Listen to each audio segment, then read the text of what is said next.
What is going on to all my Succession fans out there, and welcome back to my channel, Movie Files. Elliot back again, talking about the best show on TV. We're breaking down the second episode of season 3, which was titled Mass in the Time of War, an episode that reminded me a lot of this version of Ken, reminded me of Ken in season 1 when he was trying to get his siblings on his side when their dad went under that heart attack. But speaking of their dad, Logan gets his ace in the hole back. We're breaking it all down here in this spoiler review, but before we break it all down, do me a favor and check me out on all my other social media accounts. If you all are new to the channel, well, welcome to the community. Consider subscribing and hitting that notification bell. That way you can get the alert for when I drop new content. If you all enjoyed this spoiler review, well, make sure to like and share the review. It helps out the channel a lot, but also appreciate the support. And like the Roy family, let's talk about this episode together. Let's talk about what was your favorite plot, your favorite moment of the episode. What were some things that didn't work for you all? And of course, your thoughts and theories for the weeks ahead. Let's talk about it in the comments below. And also, I would say Ken won round 1 last week, but who do you think won this episode? I think Logan is starting to get control back, but let me know your thoughts in the comments. So just my quick thoughts before I break it all down and recap, because we got quite a few things to break down. I really mean it, man. This is the best show on TV. The writing's always great. I love how this show is able to throw in comedy and some like really serious moments, serious in the sense of what we see in the show, and just seeing all the chess moves, the checker moves by some players, seeing Greg get in contact with his grandfather, getting a lawyer, which we'll talk about that, and just seeing Ken trying to be his dad, trying to go behind his back, but things don't work out for him in this episode. And like I said, I think Logan is starting to get that control back, because in that first episode last week and moments in this episode, it's just so weird to see him just unraveling, not knowing what to do, but he's getting his control back with his ace Masha back in the hole. But I really enjoyed this episode, love this episode, but let me know your thoughts in the comments. So let's break it down as we open up with one of my, or I would honestly say probably my favorite character of the show, which is Shiv, as she learned about last week that Roman told her that Gerri got the position, and obviously we see that her father's calling her to probably inform her of this decision, but she ignores it. But I thought it was so funny that the picture that she has for her father is Saddam Hussein, which is just so funny to me. But we'll talk about Shiv and her father getting in on the same page by the end of this episode. But speaking of Logan, again, seeing him this way, he wants to know what everyone's doing, where is everybody right now, and what are people saying as he is wanting Rome. And again, we've never seen Logan like this, which is just so, again, this is the 3rd season, seeing this new elements, seeing these new sides of the character always makes this show so fascinating. But Logan wants Rome to be his eyes and ears, with Shiv being in the dark, with Logan not knowing where his, what Kendall's doing, and obviously you can't really trust Connor. Roman is his go-to guy, but how long would that last? And that's kind of the intro, which again, best theme song on TV kicks in. It always gets me geared up. I feel like I'm just like, Eminem and 8 Mile and ready to go for a battle. I always love the intro. But let's get into the episode here, as Ken wants Greg to bring in his grandfather, but we always have to remember Greg and his grandfather Ewan aren't really on the best of terms right now. If you all remember in season 2, when Greg told his grandfather, his grandfather gave him an ultimatum: you stay with the company or you come with me. Or if you stay with the company, you're going to lose your inheritance. So again, we'll see if his grandfather will end up on his side, which we'll talk about that scene in a second here. But going to Ken and Greg in these conversations, which by the way, underrated interaction are those two characters. Whenever Greg and Ken share the screen together, always have a good time with them. But Greg is nervous. He does not want to go back to court. He obviously knows he has the papers, and Tom's blown him up at this point, and we obviously know that he's the whistleblower in regards to the papers and keeping the papers for these last 3 seasons. But Greg is reassured by Ken that he will not tell the media where he got the papers from. He's going to keep him secret, keep him safe, which I want to ask you all in the comments now. Do you trust Ken? If push comes to shove and people want to know where he got the documents, will Ken throw Greg under the bus? Let me know your thoughts. I personally think he's a killer, so I think he will, but let me know if you think Ken will go down to those levels if the time comes. But he reassures him, I'm going to keep you safe, but I do recommend you get a lawyer, which was fun to see this episode, Greg getting that lawyer. And we'll talk about if Greg is getting played or if he's playing other people. And wouldn't that be something? After all the shit hits the storm, Greg would be the man on top. That would be how the show ends. But we'll talk about Greg later on in this review. But let's talk about some of the craziness going on with Ken in his headquarters as a giant Trojan horse is sent into the elevator. Greg makes his way outside, and I love how Greg's always the one that's seeing people make chess moves. If you all remember, back in season 1, Greg was the one that saw Sandi and Stewy meeting, right? And now he sees Shiv making her way into Ken's headquarters. Again, Greg's always the one. I'm telling you all, the show, the last episode, the series finale, we're going to see Greg be the CEO of whatever new company Waystar is going to be named. You heard it here first. But going back to just comedy and some of my favorite moments, I could literally watch Greg and Tom like on loop. I can watch all their interactions on loop as we see Tom calling Greg, and obviously Tom is just always pulling Greg's leg, but we see Logan looking at him like, you need to get the answers. Where's Shiv? As we see him get a little bit more serious, and whenever Tom throws threats at Greg, it's some of the funniest stuff in this show. But neither here nor there, he learns that Shiv is at Ken's house, or I should say at Rava's house, and we see that Greg is still playing on his wife's side. He's protecting her. He doesn't tell Logan where his wife's whereabouts are, which again,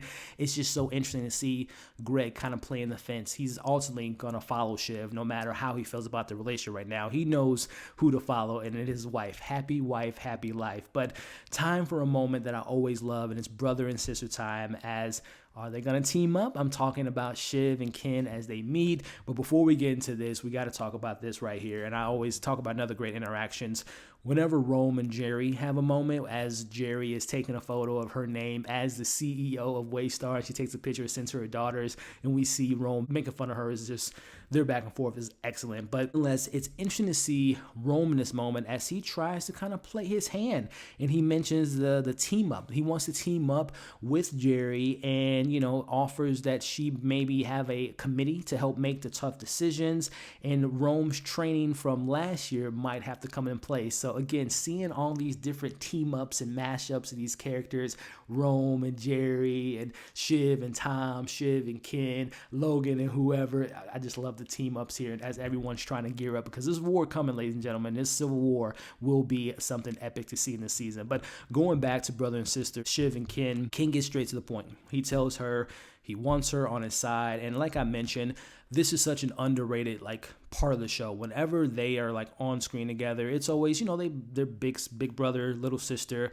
He gives her shit, she gives it right back to him. But I always remember those intimate moments, especially was it last season 2, when Ken he couldn't tell her obviously what he did in season 1, but when she hugged him and he hugged her and started crying, it's like I love those. I love when they go back and forth with each other, which they do later in this episode. But I also love when they're actually a family, when they take off the facade, they take off the whole tit for tat, but when they have brother and sister moments, because you got to remember them growing up with Logan as their dad, they've had to have so many great moments with each other, quieter moments, coming to each other when they had sad moments. So I love when they have those intimate moments. But they fight at the end of this episode. But Ken believes Shiv wishes that she was in his position, because we know Shiv does have some stuff on her dad in regards to being a fresh eyes, fresh perspective. She can be in this position that Ken's in, but she chooses not to be in the position. And there's a lot of truth to what Ken is saying to her in this moment. But seriously, when you see Logan like this, ladies and gentlemen, like I said, just cutting to Logan now, he's sitting there eating a salad with pieces of ham and just a regular water. When have we ever seen Logan not eat the most expensive meal? Which I'm getting to all that by saying he's so shooken at this point in the episode. Logan doesn't know who to trust. He doesn't know where his family is. He doesn't even know where Masha is, and we all know what the situation with Masha is, and we'll talk about her a little bit later. But he's losing his juices, ladies and gentlemen, and he wants to act on solid options. You even see Frank looking at him like, I don't even know who this person is. So again, first episode of the season, half of this episode of the season, we've never seen Logan like this. But he gets his boo back, who starts to kind of revigorate the juices and get the beast that we know of Logan a little bit later in this episode. But Khan makes his calls to Logan, which another thing that I've never seen Logan do. When was the last time we've ever seen Logan be nice to his son Connor, as he is pretty much apologizing, which he apologizes twice in this episode, which we'll talk about the second one a little bit later. But I've never seen Logan have a straight up honest conversation with, well, I say honest, but giving his son props and saying, hey son, I apologize about you and the play and you run for president. You're my number one son. So kissing ass much, Logan? Again, we're seeing things I've never seen. I'm thinking, is Logan going to have another heart attack? Is he having a brain aneurysm? But it's all a part of his game. It's all a part of Logan's scheme to get the family back on his side. He's a smart devil, ladies and gentlemen. But Surprise, surprise, it's time for a great family reunion. We get a couple family reunions in this episode as Rome is downstairs leaving Ken, Rome, and Shiv in one room together. Oh yeah, it lives up to the hype, and I love when they're all interacting with each other. But let's cut back to my main man Greg as he's talking to, I don't know if it's his girlfriend, I think her name was Lee. She's a student learning to be a lawyer, but we see Greg kind of asking for her advice. But in this moment, Greg is like confused as all hell as a lawyer is being sent in from Gerri by Waystar. It's not the lawyer that Ken was offering him a little bit earlier, but again, I swear to you all, I think Greg is one of the funniest people on TV. His character is so funny to me when he's just like I said, confused. He doesn't know who this person is. He asks that lead character, can he arrest me? Can he send me a subpoena? And just, can you text your professor? What should I do? It was just so funny. I love Greg so much. But again, his whole thing in this episode is who can he trust? Who should be his lawyer?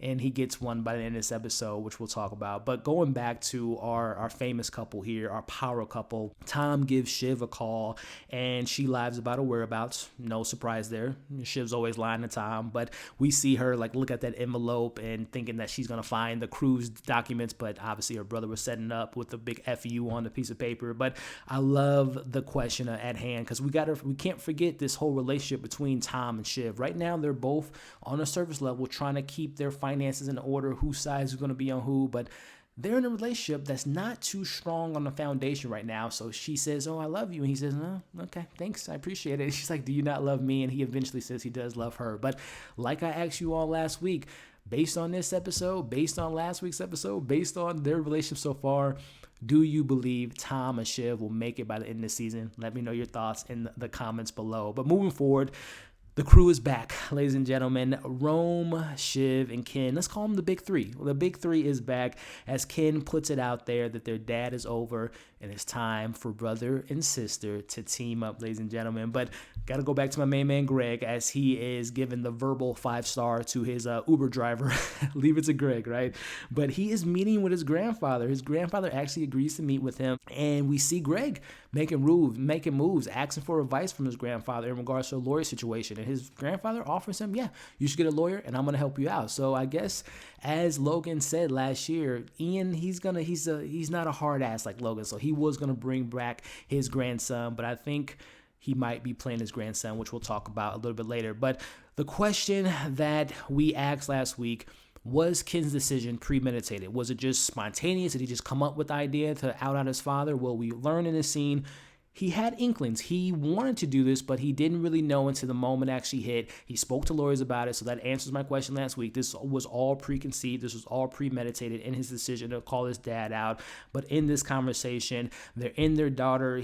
Ken takes them to his daughter's bedroom, and Khan's there. You got to bring Khan into the mix, which, again, Khan just like, he really doesn't matter. But, his opinion matters to a certain extent. But I might be stretching here, but let me know if I'm thinking too much into this, but I thought metaphorically, them meeting in Ken's daughter's bedroom is kind of like them as kids talking about their father. And I don't know, I think that was pretty intentional that the kids are meeting in the kids' room to talk about the adults, to talk about their dad. I don't know, I might be stretching there, but I don't think it was an accident that they were meeting in a kids' room to talk about their dad. But neither here nor there, we see Ken makes his pitch to his family. And it was a pretty good pitch. If I was Shiv or Rome or Khan, I'd be like, it sounded pretty good, bro. I might have to team up with you there. But nonetheless, he wants to go supersonic with the company. And Rome is the first one to kind of leave after Shiv kind of makes fun of him about, his thoughts on Gerri. Then we see Khan leave, and that leaves Ken and Shiv by themselves. But eventually they come back together. But before they get to that moment,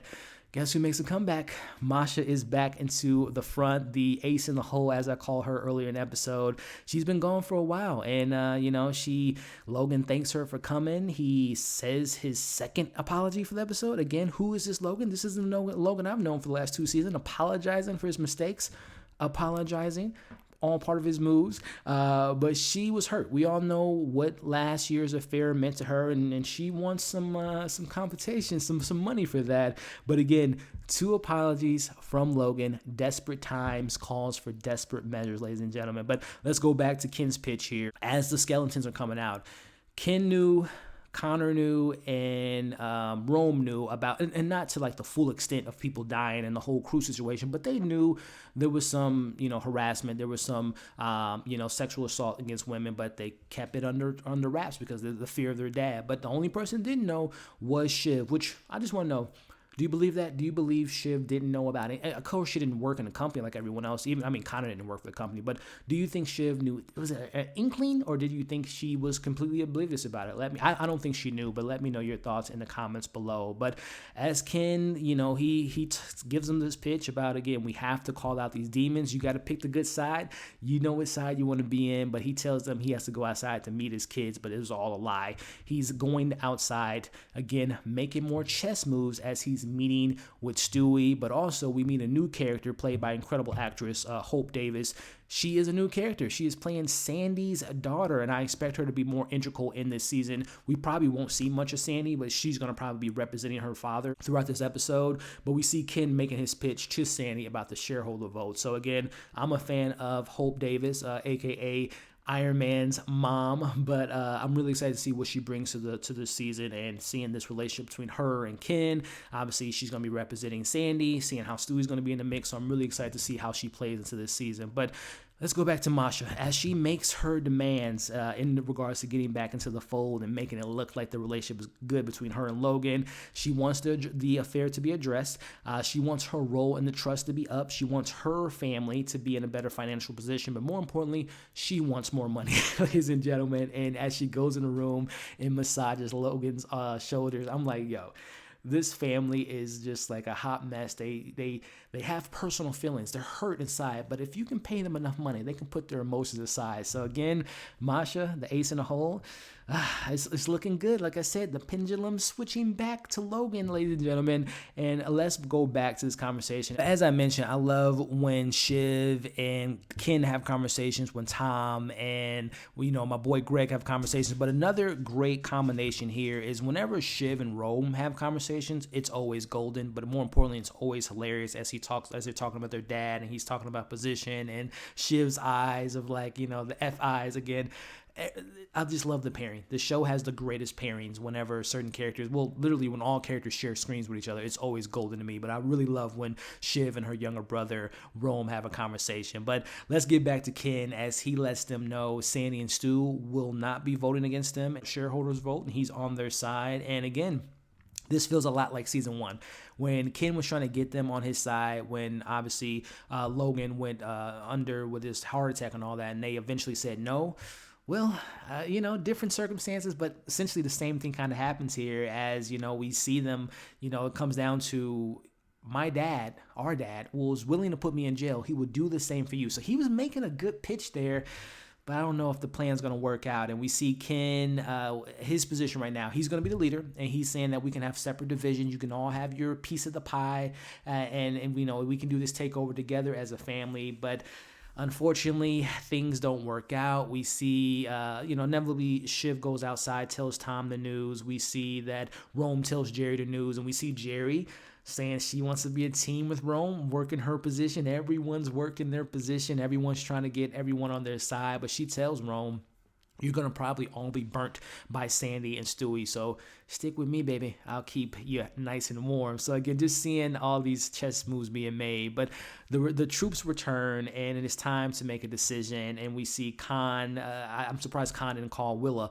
to get her opinion on things. But they get an interesting gesture by their dad with donuts. And again, I don't know if this is a far stretch here, but, donuts have a big old hole in it. I wonder if that's like Logan saying, you guys can be a whole, but you're not a complete whole without me in it, as Logan is like metaphorically the whole of the donut is a little bit far-fetched there, but nonetheless, we wrap things up and we see Khan tells him that he's out. Rome tells Ken that he's out, and then inevitably Shiv says that she's out, leaving. For the first time this season, Ken doesn't look too cool right now. He's calling his brothers and sisters this, that, and the third, calling, Shiv, a woke token and all that stuff, and saying Connor's worthless and Rome's a piece of you-know-what. So again, for the first time this season, he's been cool. He's been smiling. He's been popping his collar. He's been having his girlfriend coming into his ex-wife's house. But things aren't looking too cool for Ken right now. Like I said, he won round 1, but round 2 is looking like his dad is coming out on the big side, as he calls all his siblings idiots as they leave the room. Wrapping things up, we see Rome tells Logan the news. Shiv's solid, which is good news for Daddy to hear, and they want everyone to be on the same side. We see inevitably Greg meets this lawyer. I believe his name was Pugh. He looked like, for my basketball fans out there, the San Antonio Spurs coach Greg Popovich lookalike here, as we see he's a little bit of an older school. He's not the hip, fun, attractive lawyer, and I think, let me know if I'm just overthinking this, is Ewan playing Greg, or is Greg playing Ewan? Right now, I think it's the other way around. I think that Ewan is playing his grandson to get his way into hurting his brother, because we know Ewan hates his brother. So let me know who's playing who in this situation. But as we wrap things up, we get another fake family reunion as Logan sets up this photo shoot with all the family coming together. We see that he inevitably goes into the same car with Shiv, leaving Logan to offer Shiv a president spot, which I think is very funny that she's the president, because we know her first 2 seasons she was representing senators who wanted to be the president. Now she has the opportunity to be the president, and she's going to be the eyes and ears of the company. And yes, Gerri's the CEO, but who's going to actually have power? At least what Logan's saying is going to be you, Shiv. I want you in this position. We end the episode with her smiling, with her dad smiling, and it's very opposite of, think of how we ended last week, how we started this week with Shiv in the car, her and her dad not talking. Now they're on the same page, leaving Ken out in the cold. Masha's in the forefront now. We have Sandi's daughters in the forefront. This is shaping up to be a fantastic season, ladies and gentlemen. I love this episode. Greg, this lawyer, his grandfather, what will Ken do? Who will he get on his side to make things swing back into his position, or will it not swing back in his position? I can't wait to find out. Let me know your thoughts on this episode. I absolutely loved it. But again, let me know your pros, your cons, your favorite, least favorite moment, of course, what you hope to see in the weeks ahead. If you stuck around to this point in this review, I appreciate every single one of you all. Before you leave, make sure to like, share, comment, subscribe to the channel, and hit that bell. That way you don't miss any of my future reviews. Hope you're staying safe. Hope you enjoyed this review. As you can see on the screen now, subscribe to my channel, check out my other content, and we'll see you in the next video.